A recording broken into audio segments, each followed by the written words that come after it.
அஸ்ஸலாமு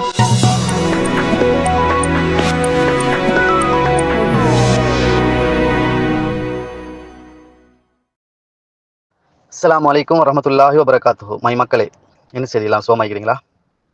நான் போட வந்த பதிவு என்னன்னு சொன்னால், ஸ்ரீலங்காவில் மதிகம் வித்தியாலன்னு சொல்லி ஒரு ஊர் இருக்குது. ஸ்ரீலங்காவிலேயே ஆக வடி கட்டின முட்டாள்கள் வாழ்கிற ஊருன்னு சொன்னால் அந்த ஊரை தாய்க்கணும். அந்த அளவுக்கு எரும மாடுகள், அதாவது எரும மாடு இல்லை, எரும மாடுகள் வாழக்கூடிய ஒரு ஊர். மனித பிறவியாக இருக்கிற எரும மாடுகள். அந்த ஊரில் உள்ளவனுக்கு ரோசம், மானம், சூடு, சுரணை எதுவும் இல்லை. மலைக்கு கூட ஸ்கூலுக்கு போகிறாங்களான்னு கூட தெரியல. என்ன காரணம்டா, எங்கேயோ இருந்து வந்திருக்கிறான் ஒரு கயவன் ஒருத்தன், ஆசிஃப் அஸ்லம் சொல்லி, அவனை தலைக்கு மேலே வச்சு கொண்டாட்டிக்கிறார்கள்.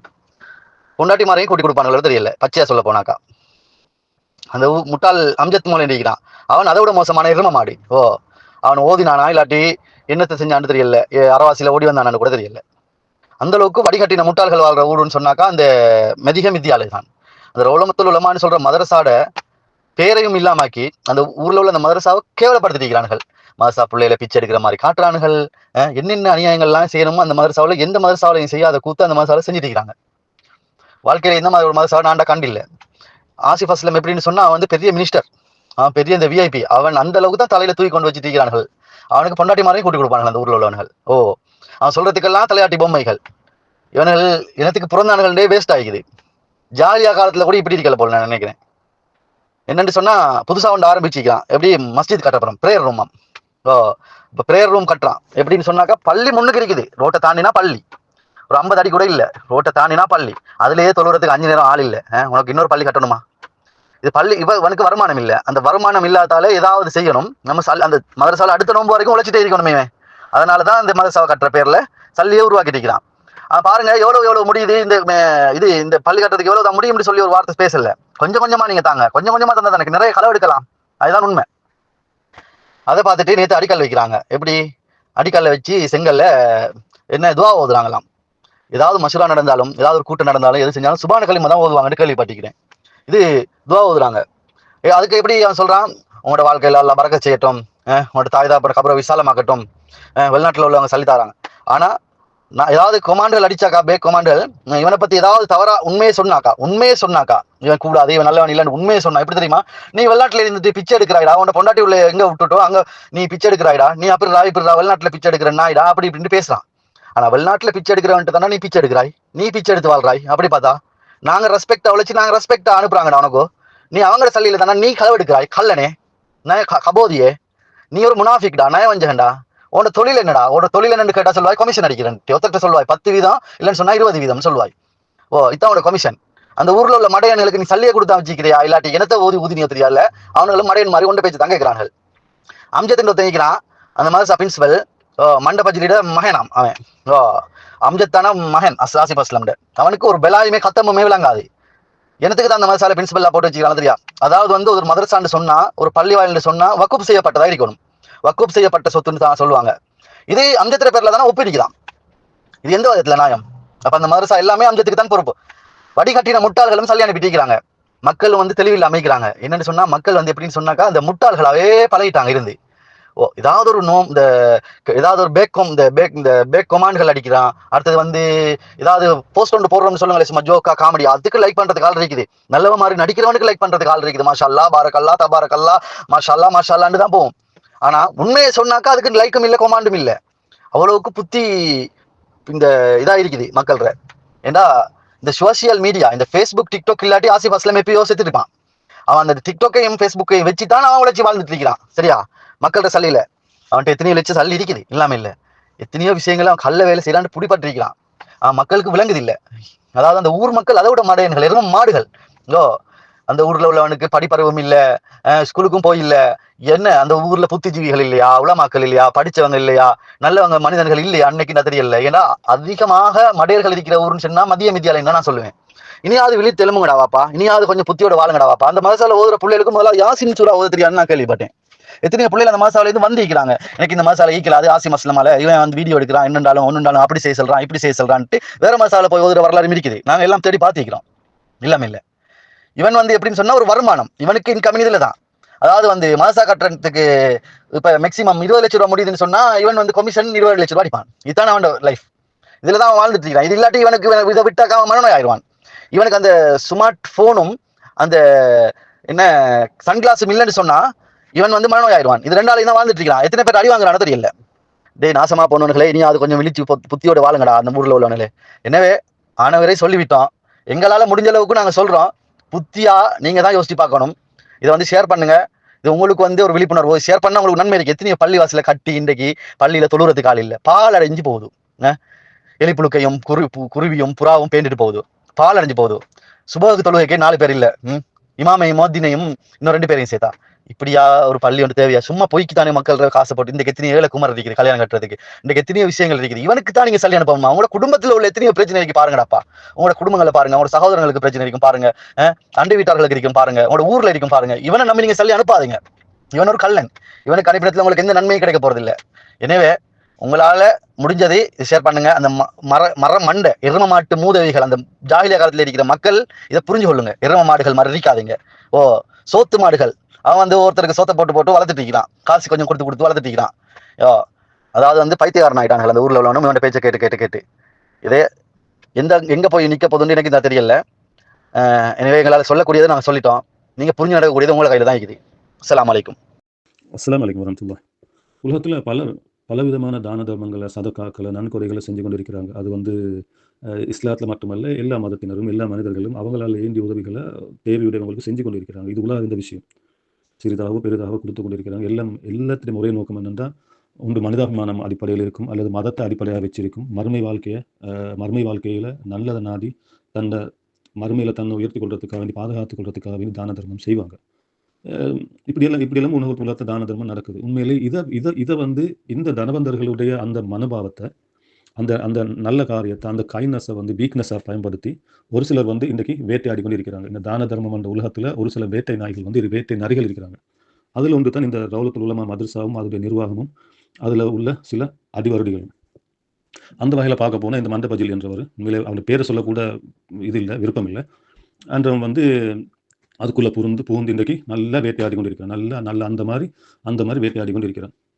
பல வேலைகள் செஞ்சான். இவன் சோறு பங்குட்டான், சவருக்கு சாப்பாடு பங்குட்டான், பிரியாணி ஆக்கி இல்லை ரோட்டா ஆக்களுக்கு கொடுத்து கொண்டிருந்தான். சிங்கள மக்களுக்கு இல்லை ரோட்டில் உள்ள யாசகர்களுக்கு அவங்களுக்கு சாப்பாடு உடல் கொடுத்து கொண்டிருந்தான். ஆட்டை வாங்கி கொடுத்து கொண்டிருந்தான். நோயாளிகளுக்கு அவங்களுக்கு உதவிகள் வாங்கி கொடுத்து கொண்டிருந்தான். முட்டை வியாபாரம் பண்ணி பார்த்தான், பிரியாணி பிஸ்னஸ் பண்ணி பார்த்தான், புள்ளி வியாபாரம் பண்ணி பார்த்தான், என்னென்னோ பண்ணி பார்த்தான்.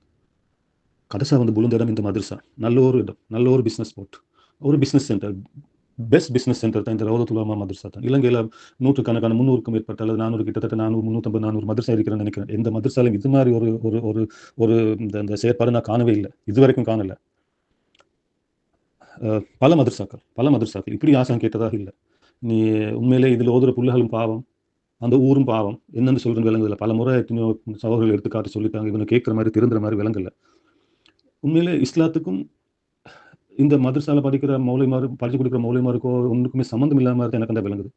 நேற்று பார்த்த ஒரு வீடியோ, பல சம்பவங்கள் இவங்கள்ட்ட பார்த்தேன் நான். இஸ்லாத்துக்கும் சம்மந்தம், எது சுன்னா, எது குர்ஆன், எது ஹதீஸ் ஒன்றுமே தெரியாமல் நடந்து கொண்டிருக்கிறாங்க. நேற்று ஏதோ அந்த தொழுகை அறிவு கேட்கறதுக்காக வேண்டி அடுத்த பிளான் போட்டிக்கிறாங்க. அதில் வந்து துவா கேட்குறாங்க. யாரும் உதவ போகிறாங்களோ அவங்களுக்கு வந்து பப்ளிக்காக பிச்சை கேட்டுட்டு, பப்ளிக்காக பிச்சை துவா கேட்டுட்டு என்ன பண்ணுறாங்க, அல்லாட்ட பிச்சை கேட்குறது. அல்லாட்ட பிச்சை தான் கேட்குறோம். இல்லை நாங்கள்லாம் அல்லாட்ட பிச்சை கேட்குறாங்க தான். நானும் கூட அல்லாட்ட பிச்சை கேட்குறாங்க தான். இவங்க வந்து பப்ளிக்காக கேட்டாங்க. No problem, okay. ஒரு கெதரிங் ஒன்று முடிஞ்சுன்னு சொன்னா நல்லா தெரியும். எங்கே இருந்தாலும் ஒரு மீட்டிங், ஒரு கெதரிங் ஒன்று கூட நடந்துன்னு சொன்னா அது முடிய போக்கல. சுன்னா முறை தான்.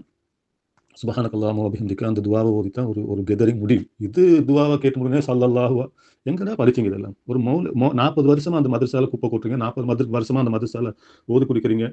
ஒரு கெதரிங் முடிஞ்ச, ஒரு மீட்டிங் நடந்த ஒன்று கூடல் முடிஞ்ச என்ன துவா ஓதணும் வந்து சொல்லி தெரியாதா? இதை கூட சொல்ல கொடுக்க தெரியாத ஒரு மதரசாவா இது? அப்படிப்பட்ட மதரசாக்கு நீங்கள் எல்லாம் உதவி கொண்டிருக்கிறீங்க. உண்மையில என்ன பொறுத்தவரை இப்படிப்பட்ட மதரசாக்கு உதவுறது பாவம். இப்போ ஒவ்வொன்றா தொடங்கியாச்சு. அதை சொல்லி இதை சொல்லி அங்கே ஒரு உடஞ்ச பழைய ஒரு பில்டிங்கை காட்டி, கூரை தகரத்தால் உள்ள ஒரு பில்டிங்கை காட்டி, அதை காட்டி அப்படியே அந்த கழுதை தேஞ்சி கட்டெரும்பு ஆகிற மாதிரி இது கட்டெரும்பு வளர்ந்து குதிரையாக மாறிட்டு இருப்பேன். நான் கேட்டிருக்கிறோம், கழுதை தேஞ்சி கட்டெரும்பா மாறும் என்று. படிப்படியா வீணா அப்படியே கட்டெரும்பா மாறும் என்று. ஆனால் இது கட்டெரும்பு குதிரையாக யானையாக மாறி நிற்கிறப்ப. அப்படிப்பட்ட ஒரு இப்போ அந்த மதரசாவை அந்த பள்ளி வந்து அந்த பில்டிங்கை வந்து ஒரு சட்டி கட்டியாச்சு முடிஞ்சு. அது போல தாப்பை இதான்னு சொல்லி 1008 அசம்பாவிதங்கள் நடந்தாச்சு அந்த மதரசால. நடந்தா இப்போ கடைசா இப்போ என்ன சொல்லி காக்கிட்ட காசு எடுக்குது. ஏதாச்சும் இருக்கணுமே. இப்போ பிஸ்னஸ் வந்து பண்ணுறது ஏதாச்சும் இப்போ மக்கள் காசு கொடுக்கணுமே, காசு கொட்டணும், காசு வரணும், புதிய ப்ராடக்ட் வந்து வேணும் மார்க்கெட்டுக்கு. புதிய ப்ராடக்ட் தான் பள்ளியை போட்டான். பள்ளியை போட்டு ரைட் இந்த பள்ளி தொழில் எட்டி பார்த்தா பள்ளி 20 அடியும் இல்லை, ரோட்டை பாஞ்சா பள்ளி முன்னுக்கால பள்ளி, இன்னைக்கு இன்னொரு பள்ளி தேவை, 5 பக்கத்தும் பயப்படாம போகலாம் பள்ளிக்கு. அந்த பள்ளியில ஒரு ஒரு தும்புக்கட்ட பள்ளியில கீழே விழுந்தா கூட இங்க மதரசாக்கு கேட்கும். அப்படிப்பட்ட தூரத்தை தான் மதரசா இருக்குது. மதரசாவுக்கும் பள்ளிக்கும் பள்ளியான அடுத்த வீடுன்னு சொல்லலாம். ரோட்டை தாண்டி நான் பள்ளி, பெரிய ஹைவே உள்ள ரோட் அல்லது சும்மா 20 அடி, மிஞ்சின 20 அடி தான் இருக்கும் நான் நினைக்கிற மாதிரி. அப்படிப்பட்ட இடத்துல இன்னொரு பள்ளி 5 பக்கத்தும் புள்ளால டக்குனு புள்ளால பள்ளிக்கு போற சமூகத்தை உருவாக்கலாம். பள்ளிகளுக்கு வர இந்த பள்ளியை ஹயாத்தாக்கலாம். பெரிய பள்ளி வந்து கட்டி வச்சுக்கிறாங்க, அந்த பள்ளியை ஹயாத்தாக்கலாம். அதை விட்டு போட்டுட்டு இன்னொரு பள்ளி தேவை. ஏன் பள்ளி தேவையில்ல, சல்லி தேவை, சல்லி காசு தேவை, அதுதான் தேவை. பள்ளி தேவைக்கல்ல, சல்லி தேவைக்கு தான் மதரசா இந்த பள்ளி வந்து இன்னும் மதரசாக்குள்ள கட்டுறாங்க. இப்ப கல்லை கொண்டு போடுறான். நீங்க நினைச்சீங்களா அந்த கல் வந்து லண்டன்ல இருந்து ஹனிஃபாவும் அமெரிக்கால இருந்து முபாரக்கும் யூகே இப்படி யார் சரி அனுப்புற காசா இல்ல. ஏற்கனவே அவங்க அடிச்ச காசு இருக்குது, கமிஷன் அடிச்ச காசு இருக்குது. அதுல கொஞ்சம் எடுத்து இன்வெஸ்ட் பண்றாங்க. கல்லை கொண்டு கொட்டு நான் நினைச்சேன் தொடங்க இப்ப வாரக்கிழமை அன்றைக்கு பள்ளி என்று சொல்லக்குள்ளே நினைச்சேன் யார் இப்ப வாரக்கிழமையாக்குள்ள கல்லை கொண்டு மண்ணை கொண்டு நூல் அங்கே இங்கே இழுத்து கிப்லா போட்டு லண்டன்ல இருந்து கல் வாங்கி தந்தாங்க, குவைத்ல இருந்து மண் வாங்கி தந்தாங்க, அந்த ஆஸ்திரேலியால இருந்து சிமந்தி தந்தாங்கன்னு சொல்லி எவனாச்சும் பேர் போய் இல்லாத ஒரு பேரை சொல்லி தொடங்குவான்னு நினைச்சேன். அதே மாதிரி கொண்டு போட்டான். இது யாரும் கொண்டு கொடுத்த காசால அவன் காசாலே போட்டு தொடங்க. அதுக்கு பிறகு நீங்க என்ன செய்வீங்க, 10 சிமெண்ட் பேக், ஒரு மண்ணிலோடு ஒரு கல்லோடு வந்து கொண்டு கொடுப்பீங்க. இப்படியே நடந்து கொண்டிருக்கும். அல்லாஹ்க்காக வேண்டி உதவக்குள்ள பார்த்து உதவுங்க. எவ்வளவு கிராமங்கள் பள்ளி இல்லாமல் இருக்குது, டொய்லெட் இல்லாமல் எத்தனை வீடு அடுத்த வீட்டுக்கு எனக்கு தெரிஞ்ச அளவுக்கு அடுத்த வீட்டுக்கு டொய்லெட் வசதி இல்லாமல் அடுத்த வீட்டில் போயிட்டு டொய்லெட்டில் பாவிக்கிறாங்க. அந்த டொய்லெட்டுக்கு மாதம் 5000 கட்டுறாங்க. இந்த வீட்டில் உள்ள குமர பிள்ளைகள் எல்லாம் அந்த வீட்டுக்கு, அந்த டொய்லெட் பாவிக்கிற வீட்டுக்கு. இன்னொரு வீட்டில் டொய்லெட் இல்லாமல் அடுத்த வீட்டுக்கு டொய்லெட்டுக்கு போகிறாங்க, பாத்ரூம் வசதிகளுக்கு போகிறாங்க. அப்படி போகிற நேரம் அந்த ஏழப்பட்ட குடும்பத்தில் உள்ள ஒரு வயசுக்கு வந்த புள்ள வந்து அடுத்த வீட்டில் போய் பாத்ரூம் யூஸ் பண்ணி கொண்டிருக்கக்குள்ள அந்த வீட்டில் உள்ள ஒரு கிழக்கு சனி வந்து இந்த புள்ளைய மானபங்கப்படுத்தின விஷயங்கள் நடந்திருக்குது ஸ்ரீலங்காவில். ஏதோ அல்லாத உதவியால் நாங்கள் அதுக்குரிய வேலையில் செஞ்சு கொடுத்தோம் அவங்களுக்கு. நாங்கள் இதெல்லாம் பேரடிச்சு கொண்டு இருக்கிறல பல வேலைகள் செஞ்சிருக்கிறோம் அல்ஹம்துலில்லாஹ். உதாரணத்துக்கு சொன்னேன். அப்போ இப்படிப்பட்ட வேலைகளை பார்த்து செஞ்சு கொடுங்க. ஒருத்தருக்கு பாத்திரம் அறிஞ்சு பிச்சை போட்டுன்னு தெரிஞ்சுக்கு, பிச்சை போடக்குள்ள அந்த பாத்திரம் வந்து பிச்சைக்கு தகுதியான பாத்திரம் வந்து பாருங்க. இதெல்லாம் தகுதி சும்மா ஹை லெவல் வாழ்க்கை வாழ்றதுக்குரிய வேலை செஞ்சு கொண்டிருக்கிறாங்க. நான் கேட்கிறேன், இவன் எப்படி வாழலாம்? இந்த மாதிரி ஒரு லக்ஸரி லைஃப் கிளம்புல ஒரு லைஃப் வந்து வாழ்றாங்க யார் என்றாலும் குறைஞ்சது ஒரு நாட்டாம வேலை சரி செய்யும். நாட்டாம வேலை செஞ்சா கூட ஒரு 3000 கிடைக்கும்னு நினைக்கிற ஒரு நாளைக்கு அப்படி சரி தேடி உழைச்சு தான் வாழலாம்.